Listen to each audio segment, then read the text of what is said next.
Welcome back, guys, to another video. It's me and Ryan, one of our main coaches here at the Recruiter School. Happy to give you another video. But in this one, we thought it'd be a good idea to talk about the biggest mistakes we see recruiters do over and over and over again. Guys, it's a brand new year. Time to be aware of the mistakes and make sure we don't do it for the rest of the year to make sure it's awesome. So, Ryan, any quick thoughts before we get into it? Yeah, I'm excited for this one. I know a lot of these, some are more high level, some are more nitty gritty, but there are a lot of moving pieces when it comes to recruiting, especially more on the agency side as well. So there are a couple areas that we're excited to get into today to make sure you avoid some of the common pitfalls that we see from folks. Sounds good. So let's get started. The first one is lack of alignment with candidates. Ryan, why is this a big mistake? This is a huge mistake because candidates are, as you know, just so crucial to recruiting. That's sort of the whole point of recruiting is to find the best candidates and get them into these roles. And so you just want to make sure that every single step of the recruitment process, the interview process, whatever it is, you are as aligned as possible with your candidate. You're always staying in communication with them. You're giving them updates. Sometimes more importantly, you're also asking them for updates. How are they feeling? What are they liking? What are they not like? What's going well in the process? What's not going well? Just so that you can ensure that if there are any potential roadblocks or situations that may come up down the line, you're able to be proactive and not reactive in order to put out any fires before they arise. So no matter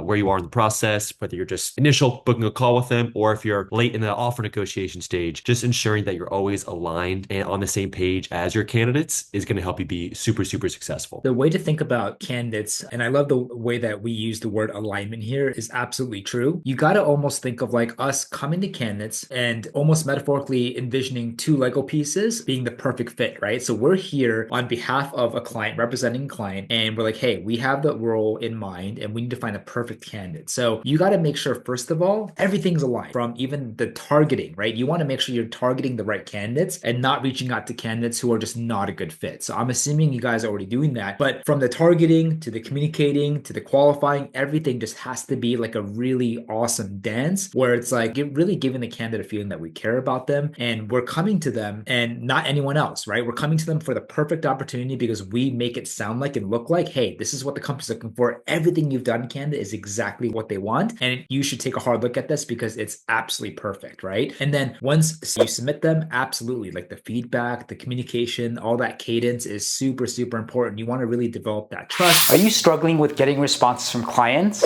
Are you an established recruiter who is struggling to break six figures and beyond? Are you looking to start recruiting part-time and you don't know how? Do you feel burned out and stuck spending hours and hours each day in manual tasks like sourcing and outreaching and feeling like you have no time to actually run and grow your business? I am absolutely happy to announce that we have launched our own recruitment, educational, and coaching program to help you on your journey. We made sure that everything I've learned in the past 10 years, the tips, the strategies that really helped me build multiple seven figures of placements on my own desk with some of the best companies in the world will be included in there. We'll also be including things like how you can build an acquisition system that brings in clients every month to your agency hands-free, how you can maximize the probability of a positive close during negotiations, how you can automate and outsource your day-to-day operations so that you don't have to spend hours per day researching or sourcing, how you can figure out the new and modern way to scale your agency that minimizes risk and maximize your upside potential. And we've also included much, much more. The best thing about this is not only will you be getting amazing content, but we will also handhold you and be with you every step of the way to make sure that you are held accountable and you crush your goals. We'll also share with you our own tech stack, tools, and plugins we actually use, plus everything else we know about automation and AI to help you save time, work smarter, and not be a slave to your business. The exciting news is that we've actually rolled this out to a select few people earlier this year, and I'm excited to see them well on the way to multiple six figures, with some breaking $30,000 to $50,000 per month already. So if you're interested to be a successful recruiter that can dominate in any market conditions, make sure you click on the link below to chat with another member of our team, and we're happy to chat with you to see if we can help you out. Make sure you jump on this really quickly. See you on the other side. You submit them, absolutely, like the feedback, the communication, all that cadence is super, super important. You want to really develop that trust. Make sure the candidate just feels good. Like they feel good about the whole experience from your first targeting message, your first outreach to them hopefully getting,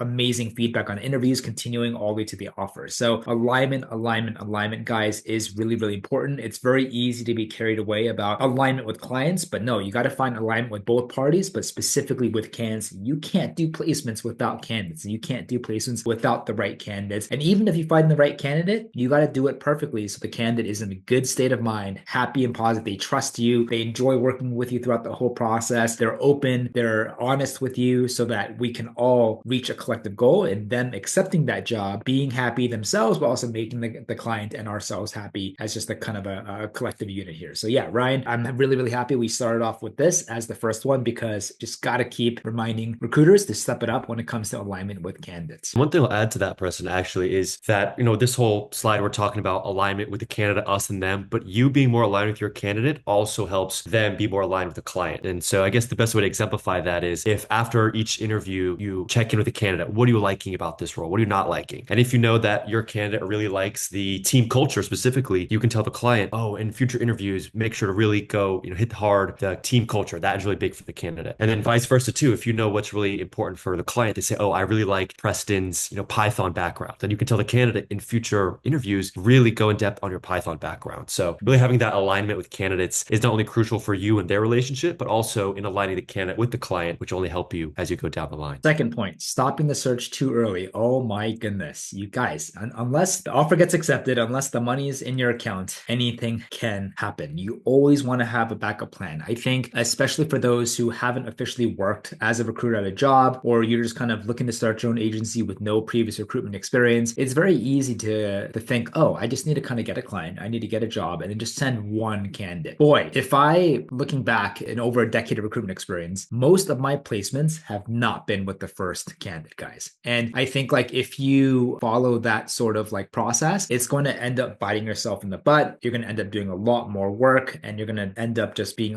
really, really frustrated. Here are the reasons why. To recruit really, really well, you have to build a good pipeline, right? And the reason why I do that is a couple of different reasons. So number one, anything can happen, guys. Right now in 2025, I can't tell you how many times in the past 12 to 60 months, we're just seeing a lot more ridiculous situations happening at a scale that even for someone like myself, it really raises my eyebrows. What do I mean by that? I see candidates who get jobs and then after they accept an offer at one job, they continue interviewing with other jobs. And then they end up getting a better offer and then they completely just renege or don't even show up the first day of work with this first one. I see companies that are like hiring and then when they have a candidate accept an offer, they continue to hire for that same position. Like really crazy situations. I see candidates getting cold feet at the last minute. I see clients getting cold feet at the last minute. Anything happens. So if you were to go out there and you found the perfect unicorn, you're like, hey, I don't have to do any more work. I'm going to just send this one guy. You got to pray as hard as you can so that that one person gets the offer and accepts it. But there's no guarantee that person will even make it to the first round, make it to the offer, or even an offer comes out that they'll accept, right? So number one, it's a numbers game. You got to play the numbers. And the best way to play the numbers and make sure that you're protecting yourself is having a plan B, plan C, plan D. Because if your first unicorn or great candidate doesn't make it, now you know, okay, everything's fine. I have a second, third, fourth candidate still in process. They're just as good. And now the numbers are in your favor that it's going to basically, hopefully, if an offer gets made, it's for your candidates. Second, when you talk and when you work and engage with other clients, I always assume that they're working with other recruiters, right? There's always going to be competition. And so again, just the fact that you're building a really strong pipeline protects the pipeline for yourself, right? You're making sure that all the candidates or most of them are from you and not from other agencies, other recruiters. So if a placement were to happen, who has the highest chance of getting a placement? Other recruiters or you? Clearly us, right? And again, it's just like a good tactic to think about when it comes to just overall emotional management, because the worst thing is like putting in all that work, guys, and then just seeing things fall through. It is the worst feeling ever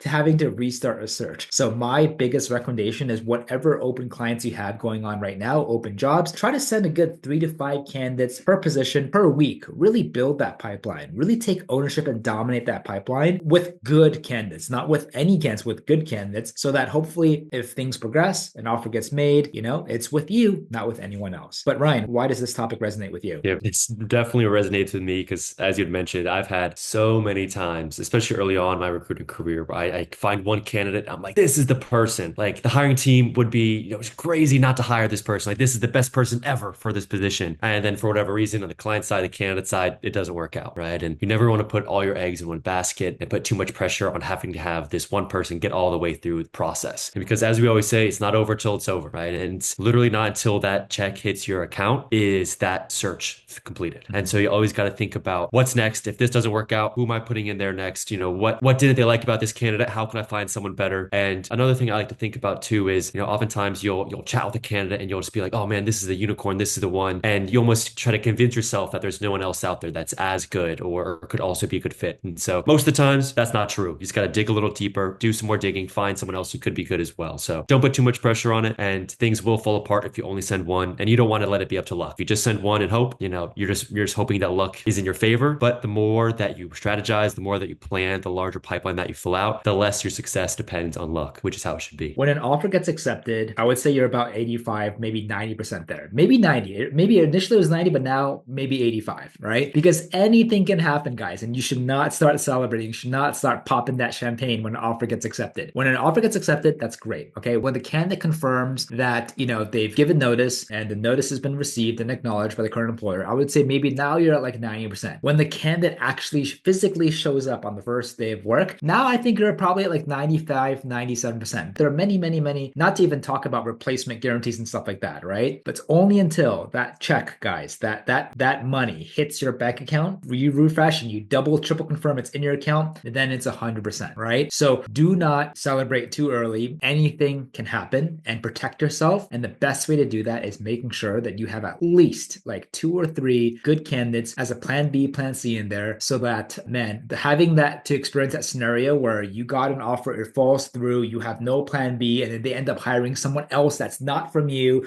from another agency, that is like the most painful feeling you're going to have to go through as an agency recruiter. And I don't want you to feel that at all if you don't have to. So make sure you keep note of that. Okay, topic number 3, misunderstanding elements of a job order. When you get a client, that is everyone's goal, especially when you're starting out as a freelancer or you have your own agency. But we're so desperate to get clients these days because the economy is super tough and challenging and competitive that most recruiters are just inclined to accept willy-nilly everything the client tells you. Our job, guys, on these calls is to puff out your chest, approach these calls not just as a partner, but also a consultant, like someone who is there to understand what's going on, why is this position open, asking deep questions, and then making sure that you set your team up for success. Because a lot of times you come to these calls, if you just accept everything that they tell you, that, hey, we want someone with 10 years of experience, the salary is 50K, where the market actually really wants someone closer to 100K, depending on the specific criteria, right? Hypothetically, you accept that job, you're going to find nobody, right? So we want clients, but ultimately you also want to accept the job that you and your team can confidently fulfill. And that is the one opportunity, the call with the client, the first call, where we call it the intake call, where you have to understand that not only the company, but the role, go really, really deep in detail and really confidently pick up a role that you can actually fill, right? And so if you find anything that's off, that's not aligned with the market, you got to call it out and respectfully push back and talk about it. Like, hey, actually the market for this role is closer to 100K. Can you guys come up? And if they can't come up, try to collaboratively kind of think of other creative solutions. What about sign-on bonuses? What about bonuses, right? So you want to basically create an alignment between you and the client, because you all have the same goal. So they should be open and willing to listen to you, to be like, okay, cool, man, maybe like we're completely off with the targeting, and I'm listening from Ryan, I'm listening from Preston. Okay, we might have to pay a little bit more money for this person, or we might have to maybe split this role into 2 different roles because, 2 of these skill sets in one person doesn't exist, right? Like you have to be there to push back, to call them out, and then to accept the terms that are okay for you. Now, this becomes an issue when you are brand new, right? When you have zero credibility, you're just starting as a freelancer right now, you got to fake it till you make it. And you got to do your research a lot before these calls. Google, ChatGPT, like what are the trends? What are the insights? What are the salaries? And come prepared so that when you do have the opportunity to pick up a role, guys, that you have the probability to succeed. Because if you don't, you're not going to go out there and find a candidate. If you don't go out there and find the right candidate, the client's going to get angry. If the client gets angry, they will simply dump you. They will find and work with another recruiter, and you just miss your chance, right? So it's very, very important, guys, not just accept it and be desperate. Like, I need to get my terms across. They need to sign it and off we go. No. Take a deep breath and pick up terms that you and your team know that are actually like feasible and realistic to fulfill. Ryan, what about you? Absolutely. Like, what are thoughts about this? Yeah, this one for me also just boils down to alignment and making sure that you are 100% on the exact same page with the hiring manager as to what exactly they're looking for. And I really like that second bullet point about not assuming, because that's something that, especially folks who are a little more experienced in the space, they've been, recruiting the same type of roles for a couple of years. They give a quick scan over a job order. They're like, okay, yeah, I know what you're looking for. But you want to ensure that you never just do a job search off of a job order, job description, because sometimes the person who's the hiring manager is different than the person who wrote the job description. Sometimes it's an outdated job description that's not accurate anymore. Or sometimes you just want to ensure you get some clarifying questions in there to ensure you're you're 100% clear on what they're looking for in a candidate. One thing we always say too is never get off that call until you have all your questions answered, until you feel like you have a 100% grasp over who exactly they're looking for and also who they're not looking for. And so that kind of goes into some of the last 2 points on this page too about you want to ask, what are the deal breakers? Like what is a quality or an experience or something in a candidate where is an absolute must, like you won't consider unless they have this, or is the opposite of like you wouldn't even consider them if they have XYZ background. And so just ensuring that you don't waste your time sourcing for people who just end up being a waste of time because you spoke with them, the hiring manager spoke with them, the candidate wasted their own time, all when if you just asked a simple question on an intake call, you would have known not to send them in the first place. So just to make yourself be more efficient, be more successful, ensure that you know the deal breakers, what exactly they're looking for, what are they not looking for, but also the softer skills as well. And this kind of goes into another reason for you to ensure that you get to hop on the call or the phone with the hiring manager before you start the search, because oftentimes the job descriptions outline more of the hard skills. They want this many years of experience. They want skills with this software. They want this certification. And you can have a lot of different types of people check off all those boxes. And so that's another question you should ask on this intake call is what's the team culture like? What kind of personality would you be looking for on the team? And so that can really help you when you're going through some of these candidate calls, not to say you should just,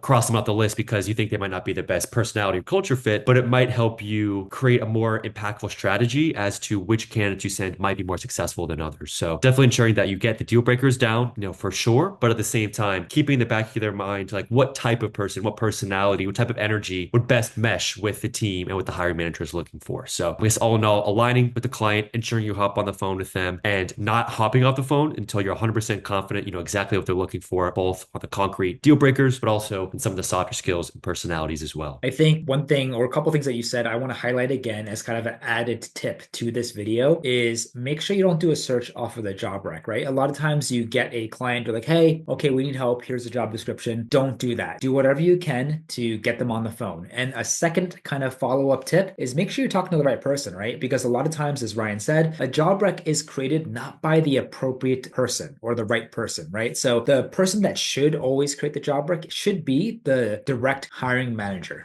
especially if the role is technical, because chances are the hiring manager is technical and they know exactly what are the most important and hard skills or technical must-have skills that this person needs to have. A lot of times job recs are created using AI now, HR, or just really anyone else who just puts templates together. And so you just see just a whole page of just a lot of buzzwords, and you have no idea which of these buzzwords are actually more important than others. There's a lot of nuance that you're not going to be able to pick up if you don't talk to the actual human being directly who's responsible for hiring for this role, right? So again, you're going to miss a lot of the culture, even the soft skills that Ryan alluded to. But again, make sure that you do what you can to talk to the right person. Don't go off of job rec. And again, approach that call as like a consultant, as like a strategic partner, not someone who's like, I'm just here to send you resumes. Like you want the best. You want to come to the call with data, with insights, so that you can prove to them that you're a lot more than just the resume vendor. And you're here to kind of make sure that they're aligned and we can get the job done at the end of the day. All right. Oh my goodness. Too much reliance on automation AI. So by the time that we are filming this, which is early 2025,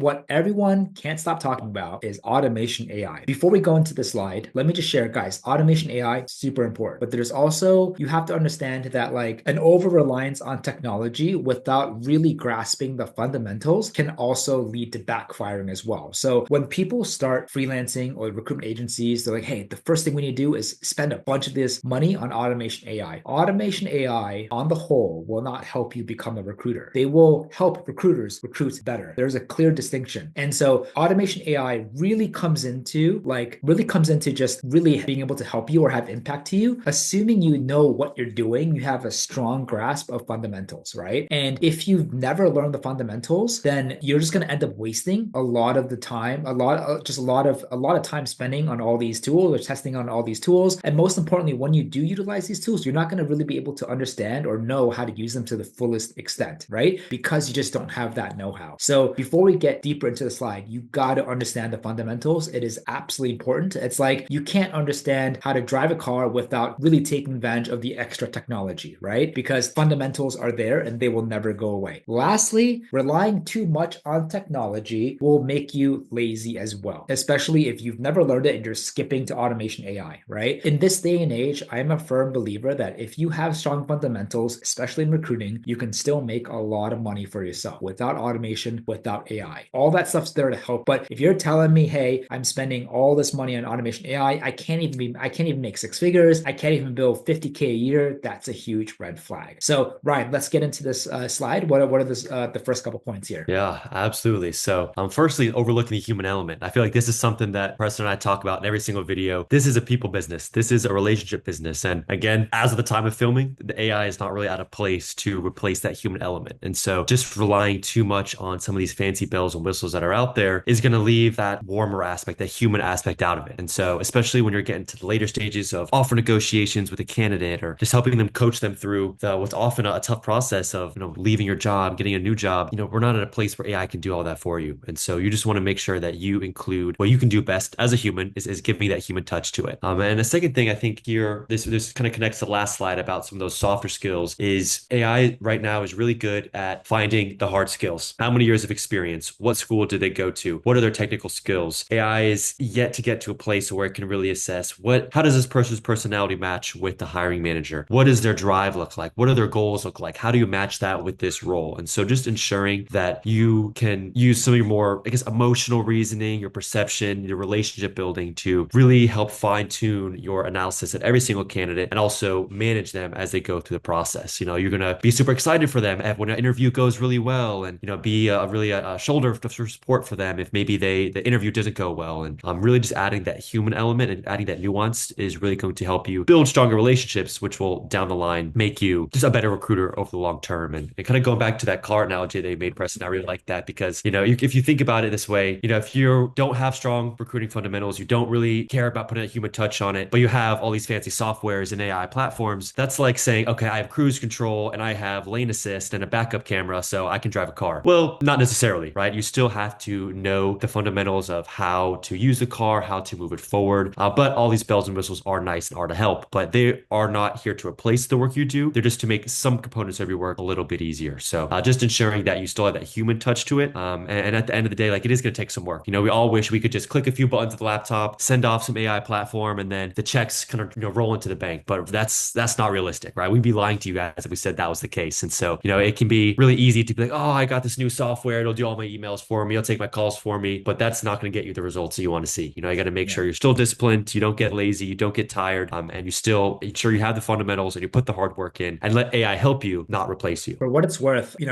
both me and Ryan we're very excited about the potential of automation, but more specifically AI. I think we are watching it closely. We're excited to test new things constantly, but there's still a long ways to go, right? For it to really be at a point where it can essentially recruit for us, right? Which I think is not going to happen anytime soon. There's a huge gap of that human personal element. So I think the biggest thing is how can we utilize this technology not to be fearful that's going to replace us, but to augment what we already do, right? And I think it's just going to get better and better and better each year and be more and more exciting to see more of that new tech come out. But again, just always balance that with understanding the basics, the fundamentals and know-how. So you know exactly how to utilize and deploy this technology in a way that's going to be most beneficial and impactful for you, right? So as much as I harped on it before, we're still huge fans of it. And we're also just very excited to see how this continues to develop into the future. But I hope you're able to kind of really take to heart some of what we're sharing on this side specifically. Now, on to that note, we want to end this video with one more topic. It's scaling too fast. So when we talk and meet other agency owners, especially ones who are struggling, whether they're, they already have a team, small or mid-size, or they're brand new, everyone thinks that starting a business means us, after all the incorporating stuff and website stuff, I need to now hire someone, right? And so I think the two biggest mistakes for new agency owners or side hustles or freelancers on the recruitment side is they spend too much money on automation AI too early on, and they're scaling too fast. They're like, you know what? I need to hire people now. Recruitment agency is a sales business, right? It's very different from other types of business. But in terms of sales, it's as simple as this. If you don't know how to perform your job well, if you don't know how to perform at a high level or bill at a high level, how can you adequately train and manage other people and lead other people to do the same thing, right? And be very, very careful with,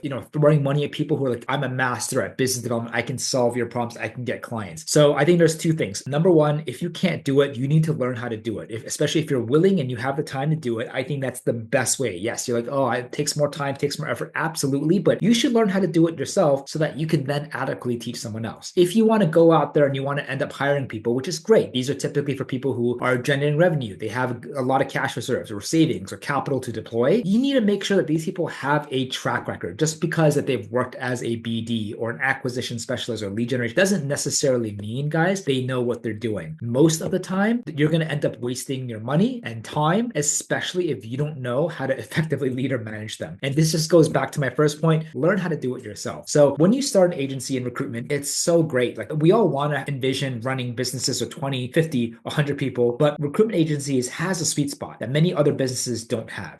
Especially on the direct placement contingent side, if you were to hypothetically entertain me and just assume that a placement is between $20,000 to $30,000 conservatively, and going back to the tech slide before, there's really no reason why you should be spending thousands of dollars a month on tech. I know people who are billing six figures, multiple six figures, $500,000 or more, spending less than $500 a month on tech. And I was one of those, right? It's recruitment agency has a really beautiful sweet spot where you can just have such high profit margins with a small, highly produced team, and life can just be absolutely fantastic. You scale beyond that, of course you can make more, your revenue goes up, but your expenses go up. Your overhead goes up, your politics go up, drama go up, more headaches go up as well. And so you can do what you want to do, but also enjoy that sweet spot, where, hey, all you need is a small team, 5 people or less, and you can have an amazing life. But hey, maybe you don't even need a team. Like if you understand how to do it yourself, guys, a solo recruiter can also just be an amazing life, right? The first 5 years of my career, I was a solo recruiter. It allowed me to literally live that Instagram lifestyle. Like all I needed was internet, computer, and a phone, and I was making the most money I've ever made in my life. So again, while we do want to envision the future and fast forward to a huge team, slow down and enjoy the phases of recruitment. For some people, they're okay just being a solo recruiter. For others, they just want a team of 2 or 3 where they can just be fully efficient and optimized, embracing the best technology and systems. They can just hit multiple 6 figures or millions of revenue, and life is fantastic. So don't scale too fast. Most of the time, you're going to end up losing time and losing money. Any additional thoughts, Ryan, for this one? I think you really walked through every single point really eloquently. I think the only thing in my mind it really boils down to is, we see a lot of people wanting to,